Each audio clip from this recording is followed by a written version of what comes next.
es uno de los delincuentes más buscados de Sudamérica. El líder del Tren de Aragua en Venezuela, Héctor Guerrero Flores, alias el Niño Guerrero.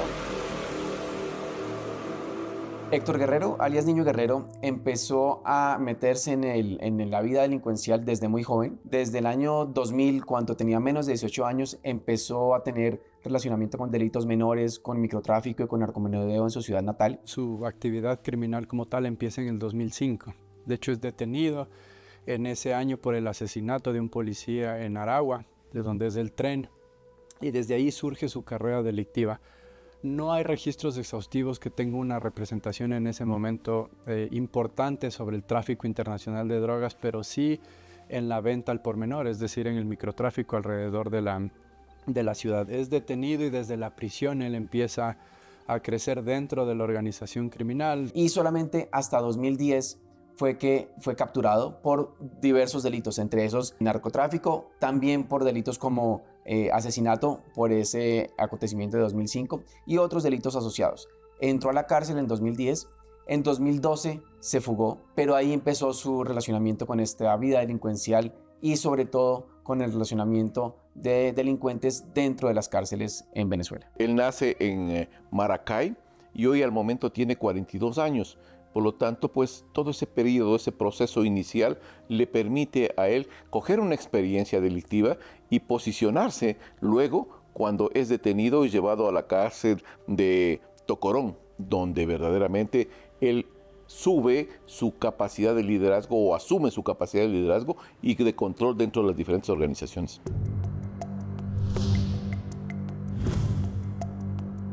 Se piensa que lo que llevó a Héctor a involucrarse en este tipo de carrera delictual fue la precariedad. Él viene de un estado bastante pobre, donde los niños están bastante precarizados también, con muy poca educación. Él se supone que se fue del colegio siendo muy chico, que no terminó sus estudios escolares, porque prefirió involucrarse en este mundo delictual. Se involucró principalmente con la organización criminal de la cual era su cabecilla principal, con el sindicato Tren de Aragua. Inicialmente, este sindicato nace para protesta, el control de protestas de necesidades laborales, pero posteriormente, en el año 2012, hacen esta conexión en la cárcel de Tocorón. Allí se encontraba Niño Guerrero recluido y desde ella realizaba actividades criminales en todo el país: secuestros, extorsiones, homicidios selectivos, hurto de vehículos. Niño Guerrero llegó a la cárcel, se empezó a relacionar con ellos en sus primeras entradas, después se fugó, pero antes de fugarse la primera vez, es posible que ya haya empezado a tener ese relacionamiento, se dio cuenta posiblemente del potencial que podría tener lo que el Tren de Aragua estaba creando en ese momento en la cárcel de Tocorón, y a raíz de eso empezó a consolidar lo que hoy conocemos ese Tren de Aragua. Comienza a tener un control más directo sobre las estructuras de esta organización delictiva. Organiza la misma y toma el control del centro carcelario. Desde ahí creo que el Tren de Aragua toma una preponderancia especial con relación a las diferentes organizaciones delictivas en Venezuela y se posiciona como la más violenta y la de más importancia en ese contexto nacional. Niño Guerrero fue tal vez quien a través de su liderazgo criminal empezó a expandir los tentáculos del Tren de Aragua, pasando de pequeñas extorsiones dentro de la cárcel, que lo denominaban las causas, la extorsión asociada a la causa buscando ingresos de los mismos reclusos, hasta llegar a expandir a una estructura delincuencial en toda la región de América Latina.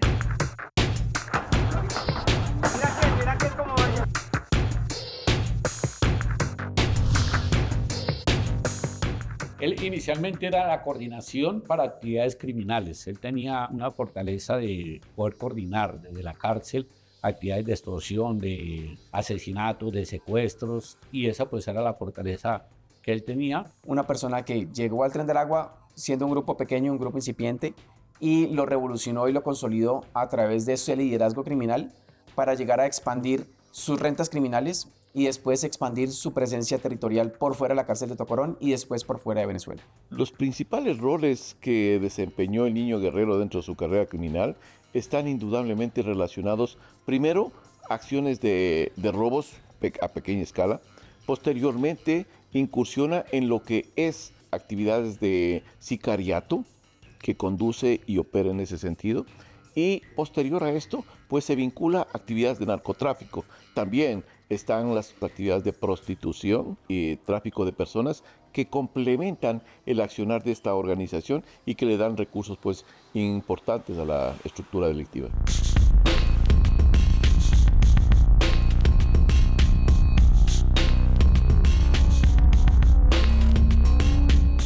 Niño Guerrero pasa a ser el líder del Tren de Aragua gracias a la protección y el apoyo del gobierno. Hay una crisis dentro del sistema penitenciario y parte del proceso que lo inicia Hugo Chávez, después Maduro, de darles mayor autonomía a los líderes de las organizaciones, y esto genera una autonomía dentro de cada una de las prisiones. Desde esta lógica de darles mayor libertad, se puede decir, de gobernanza dentro de las mismas prisiones, genera que el Tren de Aragua tenga un mayor poderío, y esto hace que pues crezca alrededor de la prisión de Venezuela. Esto también se explica con la confrontación y alianzas que tiene el Tren de Aragua con otras prisiones. Esta autonomía que se les da dentro de las prisiones lleva al crecimiento de la organización. Después, recuerda, hay un éxodo masivo de migrantes venezolanos que coincide también con la salida de muchos criminales de las prisiones, que llevó esa expansión del Tren de Aragua fuera de las cárceles. Podríamos rastrearlo hasta inicios 2010 a 2012, cuando empezó a ingresar a la cárcel, donde empezó a ser un miembro común y corriente del Tren de Aragua, un miembro de pronto de bajo rango en un grupo pequeño, pero de ese grupo pequeño seguramente demostró su interés y su liderazgo en captar rentas criminales dentro de la cárcel y por fuera, y en poco tiempo llegó a consolidarse como el principal líder, en sus palabras, el líder natural del Tren de Aragua, muy posiblemente derivado de la cantidad de ingresos que había logrado captar en sus diferentes rentas criminales para beneficiar a todos los miembros del grupo del Tren de Aragua. Y él denota o se hace llamar la atención porque era uno de los liderazgos emergentes de mayor violencia y que tenía o ejercía una presión sobre los otros líderes. Esto le permite a él posicionarse de mejor manera. Y una vez que ingresa a la cárcel, cuando es detenido, pues asume ese liderazgo, controla las otras organizaciones y toma ese control a nivel del centro carcelario y lo proyecta hacia afuera, no solo del centro carcelario a Caracas, sino también hacia el continente y con una representación importante en los diferentes países.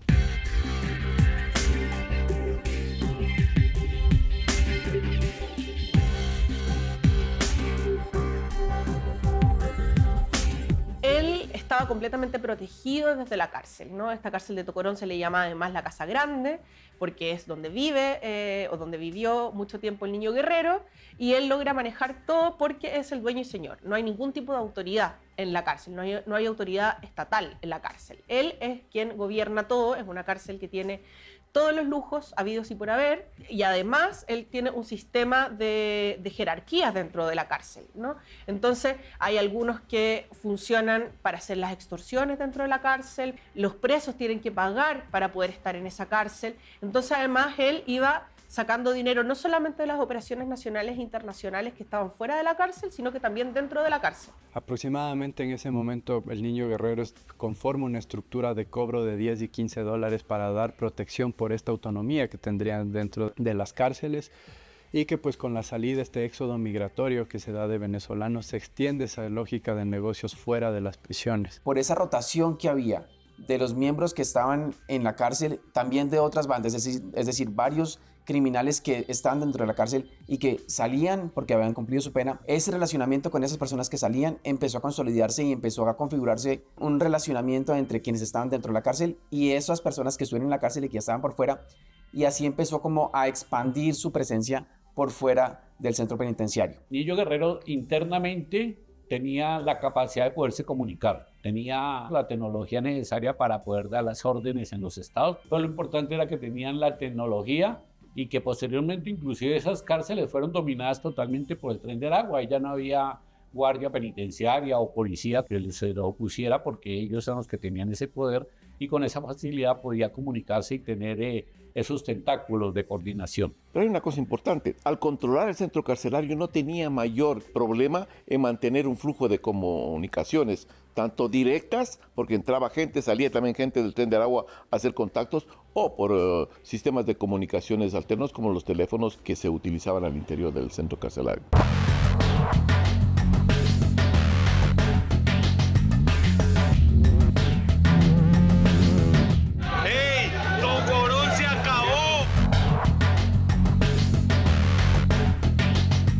Niño Guerrero se fugó de la cárcel recientemente después de ese aparatoso operativo en el cual más de 11.000 policías y militares en Venezuela llegaron a copar la cárcel de Tocorón, pero resulta que algunos indicios dan pie para entender que a Niño Guerrero y a otros criminales del Tren de Aragua se les avisó previamente que se iba a dar ese operativo, y esos indicios también llevan a plantear que pudo haber una especie de negociación incluso entre algunos actores dentro del gobierno venezolano y esos cabecillas del Tren de Aragua, donde se les avisó lo que iba a suceder. Se escapó por túneles, y esos túneles por supuesto no los hizo en ese momento, eran túneles que estaban desde antes.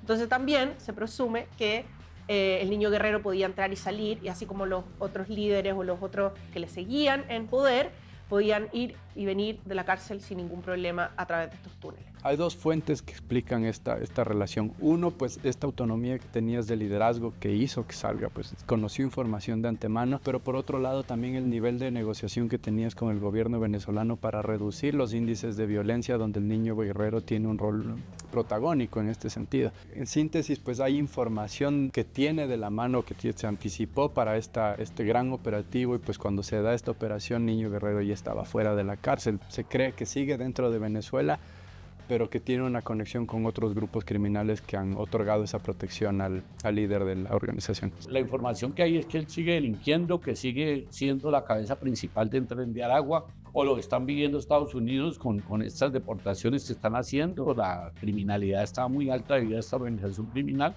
pero él sigue teniendo toda la hegemonía del negocio, tanto de tráfico de estupefacientes, el secuestro, la extorsión, los hurtos, los asesinatos. Casi en todos los delitos de crimen organizado hoy están participando.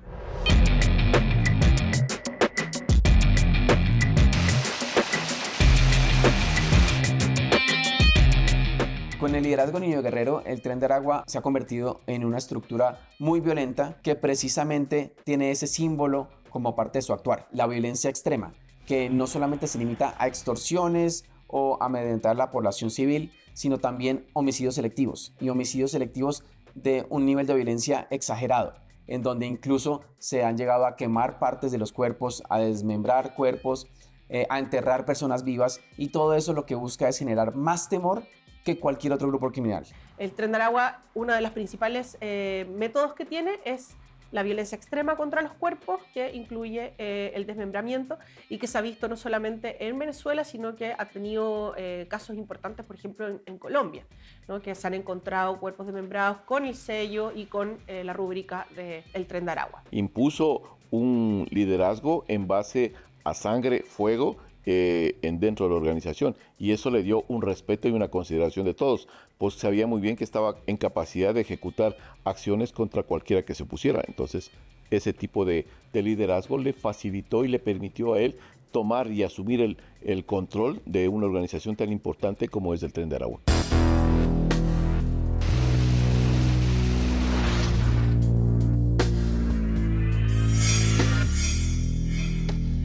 El carácter del Niño Guerrero y su personalidad es una personalidad autocrática, tiene un liderazgo autocrático, es muy firme de lo que se conoce en sus decisiones, y esto le ha permitido pues mantener este tipo de liderazgo. Mantiene una relación estrecha y de lealtad con sus subordinados y con las otras estructuras que son los famosos pramas, que son parte de esta estructura. Tiene una personalidad muy fuerte, un carácter muy fuerte, y precisamente por eso logra llegar a escalar rápidamente y ser el cabecilla principal de todo el Tren de Aragua. Sabemos de él que es evangélico, y que eso lo hace llevarse bien con sus subordinados, porque tiene una relación con ellos desde esta religión, ¿no? Y que él en general trabaja con personas que también profesan su religión. Pero eso también dicen que lo hace ser una persona bastante humanitaria, a pesar de la violencia con la que actúa él y su subordinado. Parece que es una persona bastante humanitaria y justa, dicen quienes lo conocieron, quienes han trabajado con él y salido del Tren de Aragua, dicen que es una persona muy justa, que soluciona conflictos, es una persona pacificadora, que es capaz de mediar cuando hay algún conflicto también dentro del grupo. Entonces, esa personalidad es lo que lo ha llevado también a ser uno de los líderes más importantes del Tren de Aragua. Es una persona que infunde un liderazgo enorme y seguramente un carisma también muy importante con la población con la cual se relaciona. Y eso fue precisamente lo que le permitió, siendo muy joven, ingresando a la cárcel, siendo muy joven, sin mucha experiencia criminal como tal, ese liderazgo lo llevó a ser parte rápidamente del Tren de Aragua, a que sus ideas de cómo capturar más rentas criminales fueran aceptadas por el resto de miembros que ya llevaban algún tiempo adicional y algún tiempo previo en el grupo armado. Y esa presencia y ese liderazgo de Niño Guerrero seguramente fue lo que llevó a que el Tren de Aragua se convirtiera en lo que es hoy. Entonces, claramente tiene una forma de ser, un carisma delincuencial, desafortunadamente, un liderazgo delincuencial que es su punto de partida para lograr convertirse en el criminal que soy y lograr liderar la estructura criminal que tiene hoy en día. Al mismo tiempo ha sido un personaje que ha logrado descentralizar a la organización criminal fuera de la prisión y establecer un grado de alianzas con otras pandillas, con otros grupos más pequeños, que ha hecho también un poco entender la gran capacidad de negociación que tiene el Niño Guerrero para establecer al Tren de Aragua en otros territorios. Pero al mismo tiempo el alto nivel de violencia de su personalidad que da cuenta precisamente el nivel de violencia entre el Tren de Aragua como organización criminal. Es decir, esta lógica de buscar un consenso, buscar una negociación, pero tener pocas personas de confianza, y si no te funciona esa primera negociación, el ingreso a través de la violencia en nuevos territorios. Y precisamente ese asesinato que tienes, que es el primer registro del Niño Guerrero dentro de la actividad criminal, te da cuenta precisamente ese alto nivel de violencia dentro de su personalidad delictiva.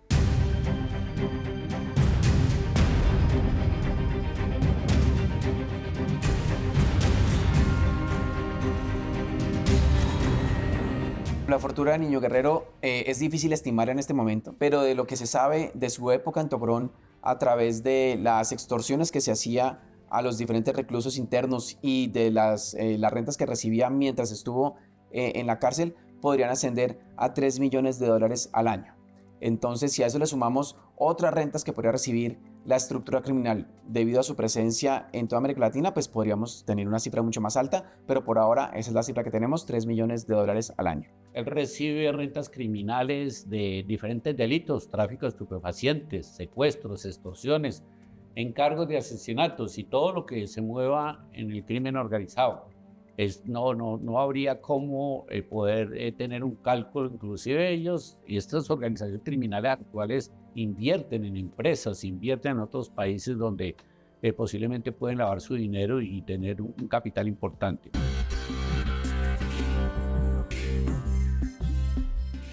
El estilo de vida de Niño Guerrero se podría evidenciar como un estilo de vida de muchos lujos. Claramente sus rentas le permitían darse los lujos que quisiera, pero de lo que se conoce de su estancia en la cárcel, pues era una estancia no en una cárcel común y corriente, no era una celda especial, sino se tienen como indicios de presencia de una celda, pero una celda que era una casa, si no sé mal, de 2 pisos, que tenía todas las posibilidades, todos los beneficios de cualquier persona en una situación de libertad. Entonces, una vida de muchos lujos, de muchas fiestas, de la posibilidad de manipular a las autoridades penitenciarias para poder salir de la cárcel cuando se quisiera. Entonces era una persona que tenía muchos lujos, que no tenía ningún tipo de temor porque la cárcel era su fortín, era su centro de operaciones, y mientras estuvo en la cárcel era una vida llena de lujos. Hay versiones de que el Niño Guerrero no tiene apariencia de delincuente, más bien tiene apariencia de gerente de un banco, de administrador, viste bien.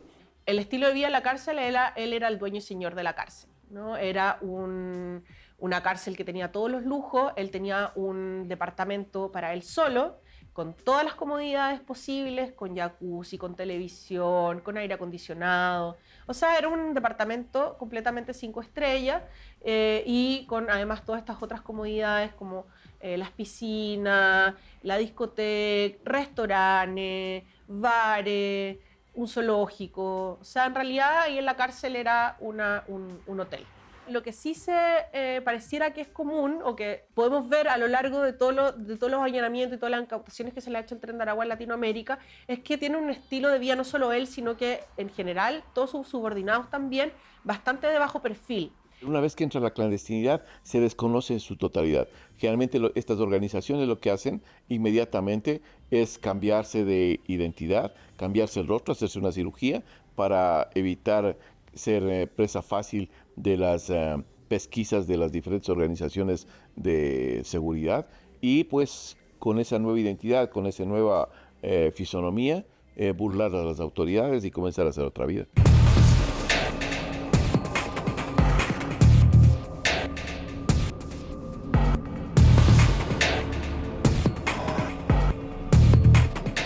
Niño Guerrero y pues claramente el grupo criminal que logró forjar se asemeja a otros grupos criminales en América Latina y es muy similar, por ejemplo, al PCC en Brasil, en donde fueron grupos que empezaron con un centro de operaciones o con un relacionamiento muy estrecho a los centros penitenciarios. Desde las cárceles lograban fungir gran parte de sus actos delincuenciales. Niño Guerrero se puede comparar con delincuentes del nivel de Pablo Escobar, de los Rodríguez Orjuela, que tenían un carácter fuerte, se hacían sentir, era asesinando a sus contrincantes, apoderándose de las propiedades de las viudas, enriqueciéndose de manera fraudulenta, pasando por encima de las demás organizaciones criminales, y eso precisamente es lo que le da ese poder. El poder que tiene el Niño Guerrero, y si realizamos una comparación, podemos materializarlo con Pablo Escobar, que lo que hace ahí él es exactamente casi similar a las cosas. Primero tiene un control no solo de una organización, sino también extiende ese tipo de penetración hacia las estructuras gubernamentales, donde existe presiones y el gobierno tiene que ceder a las presiones del Niño Guerrero en ciertas zonas, y a veces se piden su colaboración para algunas acciones delictivas. Y lo mismo pasaba ya en Colombia con este tipo de liderazgos en los cuales estas personalidades tratan no solo de controlar el negocio, en este caso el narcotráfico, en el caso de Niño Guerrero, pues controlar el narcotráfico, controlar la trata de personas, controlar lo que son el tráfico de armas y prostitución, pero también adicionalmente a esto, pues tratan de penetrar las estructuras gubernamentales y tener un control de las estructuras gubernamentales para poder tener información de primera mano que les permita tomar acciones y decisiones importantes. Podríamos decir también que se parece un poco a Amado Carrillo Fuentes en México, en el sentido de la invisibilidad, ¿no? Tratar de pasar lo más desapercibido posible. Es muy interesante que no tenemos fotos actuales del Niño Guerrero, porque él no se deja fotografiar. Entonces las fotos que tenemos del Niño Guerrero son de cuando él tenía 20 años y él ahora tiene 41. Entonces no tenemos una imagen clara de quién es el Niño Guerrero hoy, ¿no? Cuánto ha cambiado en estos 20 años, ¿no? Entonces es una persona que trata de pasar completamente desapercibido, y eso es muy similar a lo que pasaba con Amado Carrillo Fuentes, el Señor de los Cielos, y por qué fue tan difícil atraparlo, ¿no? Y él podía viajar por todas partes del mundo, incluso Amado Carrillo Fuentes, que estuvo acá en Chile en algún momento, sin causar ningún tipo de alarma, porque nadie sabía quién era, no conocíamos su rostro. Lo mismo que está pasando en este momento con el Niño Guerrero, que prácticamente se puede deambular por cualquier parte del mundo porque no sabemos cómo es físicamente.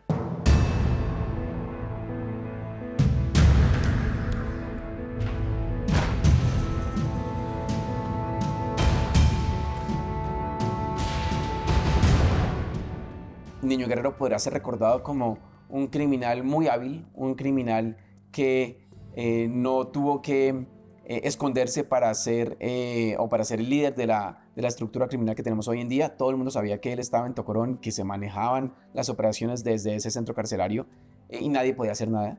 Entonces seguramente podrá ser recordado como un líder criminal muy hábil para mantener una estructura criminal tan amplia, pero también muy sangriento, muy violento, porque precisamente esa fue la imagen que le infundió al Tren de Aragua. El legado del Niño Guerrero es haber expandido al Tren de Aragua como una organización criminal transnacional, al punto que pues sea catalogado como un grupo terrorista con parte del Departamento del Tesoro de los Estados Unidos. Se ofrece una alta recompensa. El nuevo gobierno de Trump también ha puesto una suma millonaria por su recompensa, que da cuenta precisamente de esa expansión del Tren de Aragua como organización criminal, como parte del liderazgo del Niño Guerrero. La principal influencia que él ha ejercido a lo largo de Latinoamérica tiene que ver con coaptar estas células criminales en distintas partes del mundo, ¿no? Lo que él hace no es llegar e imponer el Tren de Aragua, sino que negociar con estas células criminales, amedrentar también en algunos casos, pero lograr de una u otra forma que estas células criminales trabajen para el Tren de Aragua, ¿no? Y como el Tren de Aragua es una marca tan poderosa, la gente quiere trabajar para el Tren de Aragua, ¿no? Entonces, eso es lo que permite que el Tren de Aragua se vaya expandiendo, incluso donde no estaba su dominio anteriormente. El legado que deja el Tren de Aragua y el Niño Guerrero es un legado de destrucción, es un legado de violencia en toda América Latina, y esto va a irse incrementando porque el Tren de Aragua va a seguir creciendo, sigue creciendo al momento en los diferentes países, y no solo de América Latina, va a extenderse, es una protomafia que está creciendo y que va a llegar a ser una mafia a nivel internacional. Entonces, esto implica que va a poder actuar en diferentes continentes, en diferentes países donde verdaderamente tiene ya una pequeña presencia y que va a ir ampliando durante estos 5 años siguientes y así en adelante.